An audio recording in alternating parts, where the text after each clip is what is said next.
I was given a copy of Chess Showdown and I wanted to try this game out, but when I jump online, it's not looking great.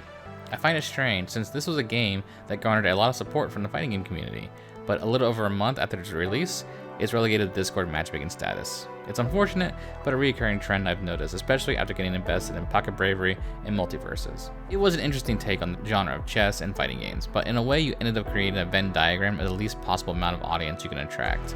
Both of these genres are pretty daunting to get into, and then you combine them into one, and you've got yourself a very challenging game to learn. But it's still a neat concept, especially with the rising popularity of chess boxing, so why not a virtual version?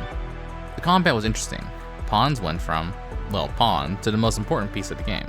When two pieces run into each other, they go into the fighting game portion, but with pawns, they just instantly kill the piece they're diagonal from.